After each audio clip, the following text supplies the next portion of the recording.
You're watching Yorkshire Television on ITV1. Monday night, getting inside the issues affecting you. Tonight with Trevor McDonald at 8 o'clock.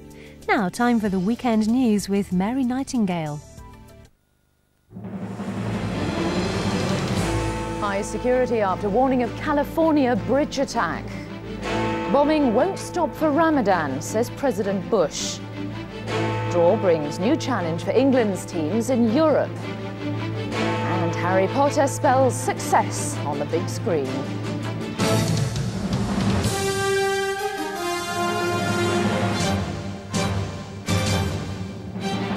From ITN, the ITV Weekend News with Mary Nightingale. Good evening. The Golden Gate Bridge in San Francisco, one of the landmarks of the American West Coast, is under unprecedented guard tonight after a warning of possible terrorist attack. Other bridges are also said to be threatened. Attacks are feared at rush hour any day between today and next Wednesday. The warning was issued by the FBI and made public by the Governor of California. James Mates reports from America. San Francisco's Golden Gate Bridge opened today but under maximum protection. One of America's great landmarks apparently targeted by terrorists for attack within the next few days. Overnight, National Guard troops have moved onto this and 3 other Californian bridges. The threat very specific and serious enough for the state's governor to immediately go public. That between November 2nd and November 7th at rush hour, there will be an effort to blow up one of those bridges. The best preparation is to let the terrorists know, we know what you're up to, we're ready, it's not going to succeed.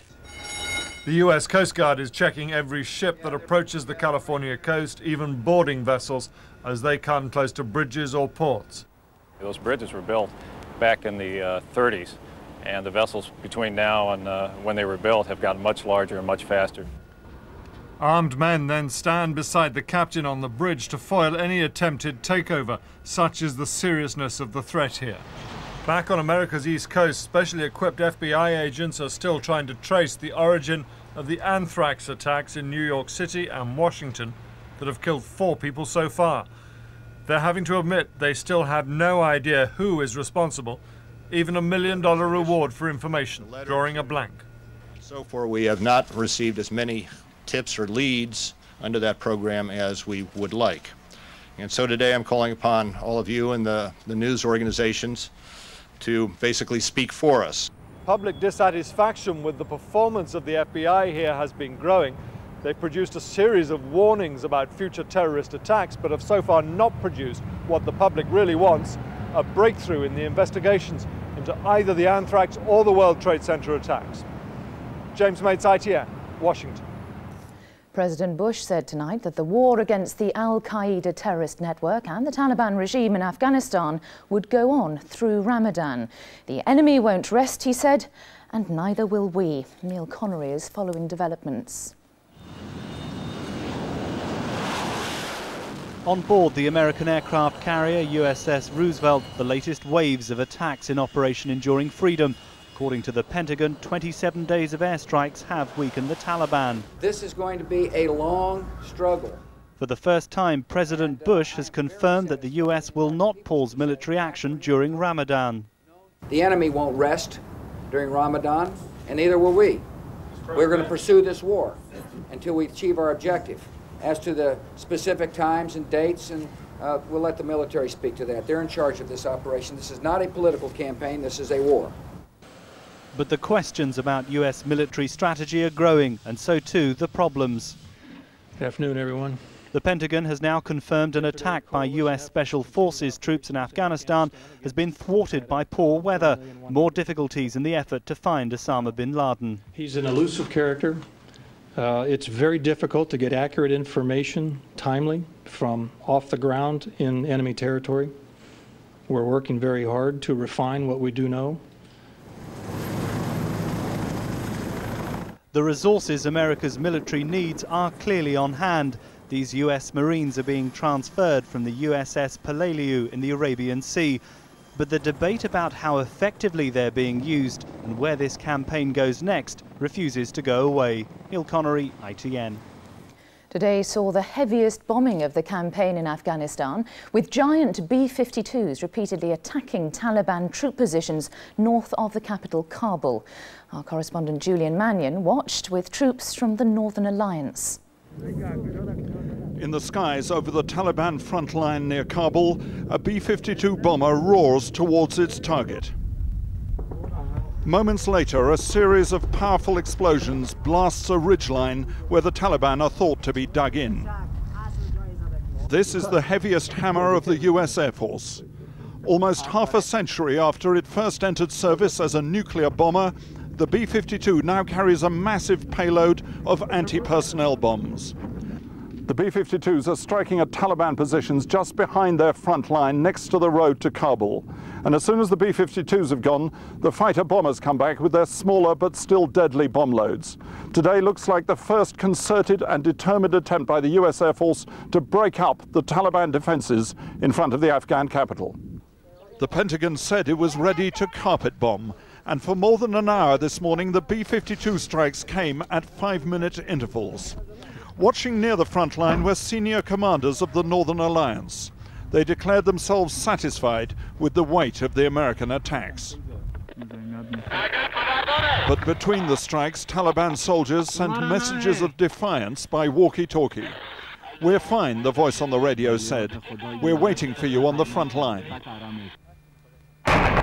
There is sporadic fighting between the two sides, but there is still no sign that the alliance is ready to march on the Afghan capital.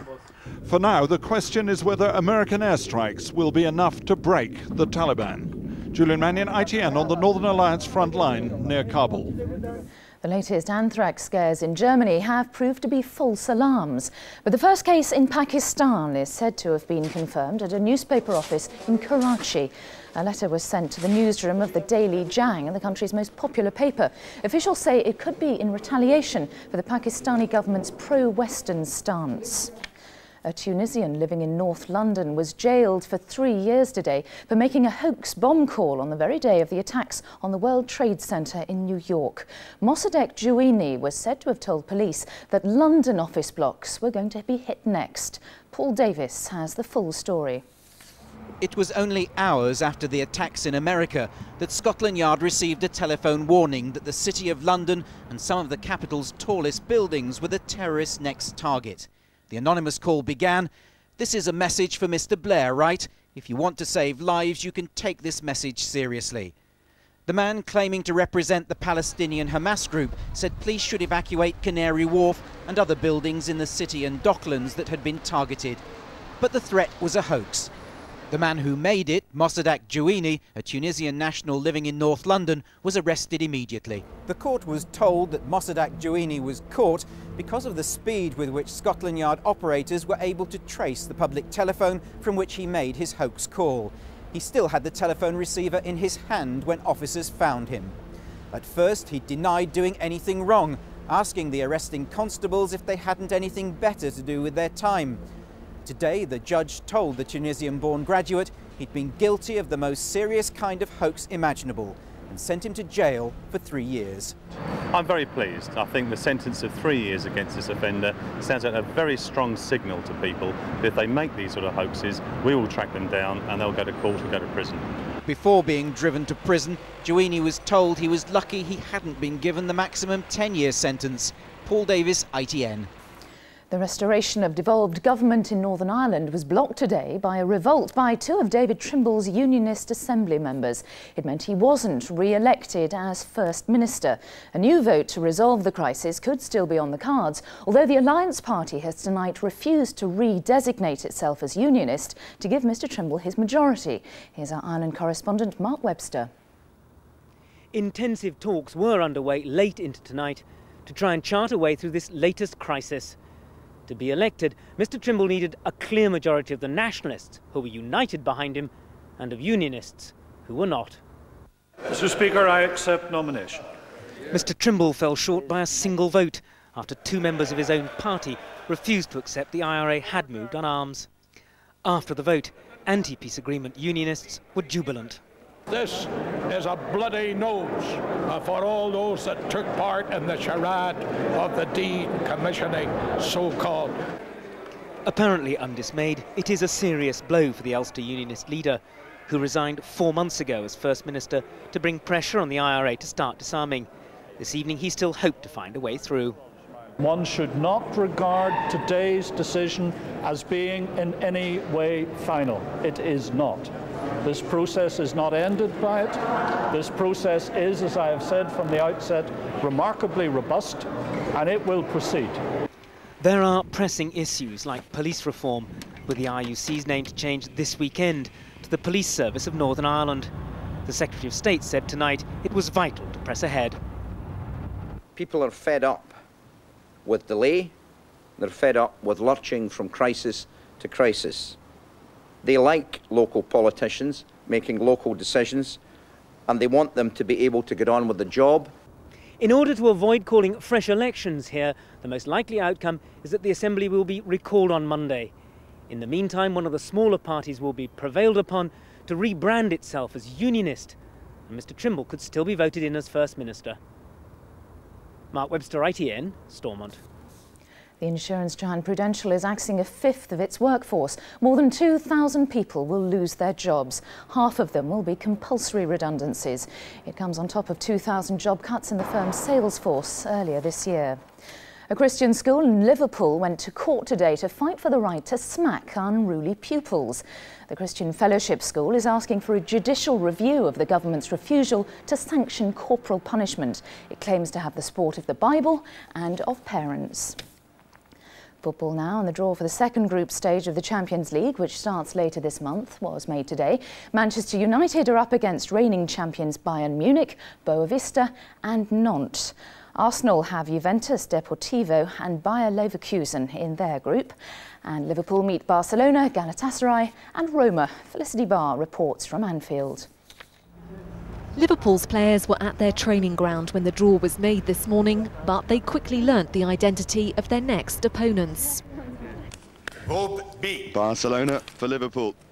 Rematch. The Merseysiders will play Barcelona and Roma, both of whom they beat in the UEFA Cup last season. And they'll also face Turkish side Galatasaray. It's a tough task, but their performances in the first stage of the competition have given them confidence.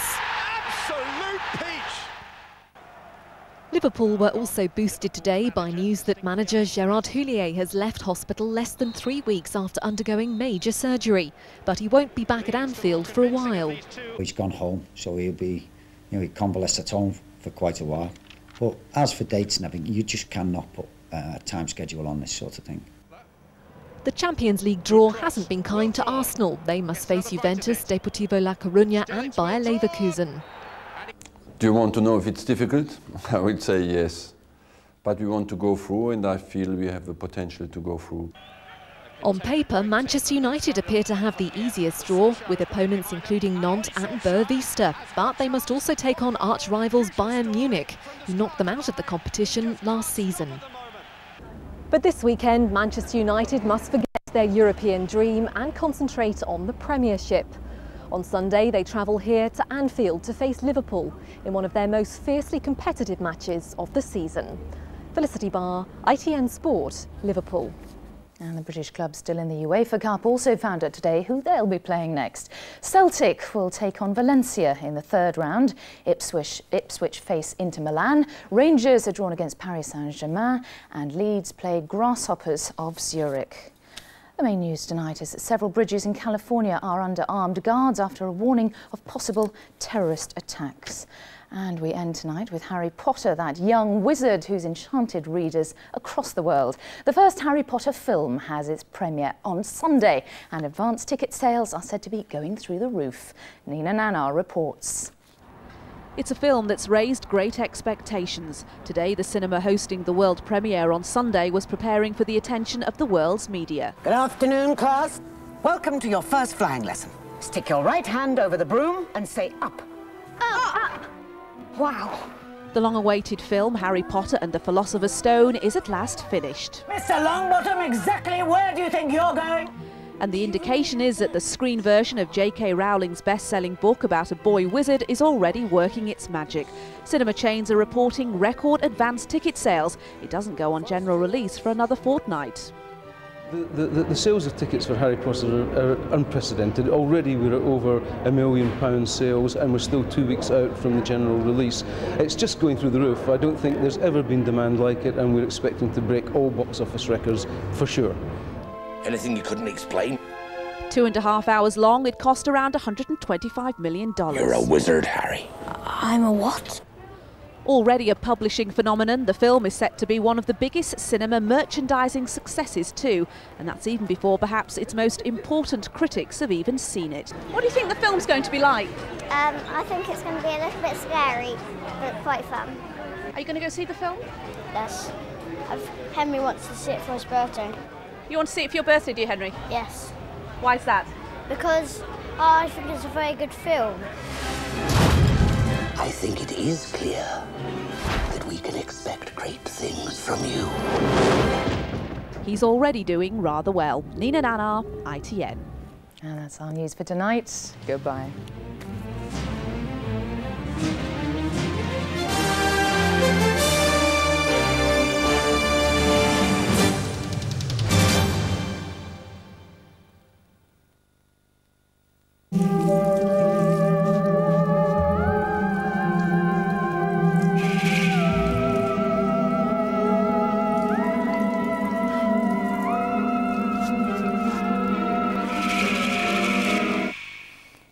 Good evening. 2 weather fronts to keep an eye on this weekend, but if you're in the south, you'll hardly notice them. They'll come into the north and produce rain. We've already had one doing that today. But as the weather fronts move further south through tonight and tomorrow, they'll get weaker and weaker. Another one will do the same on Sunday, produce rain in the north, but hardly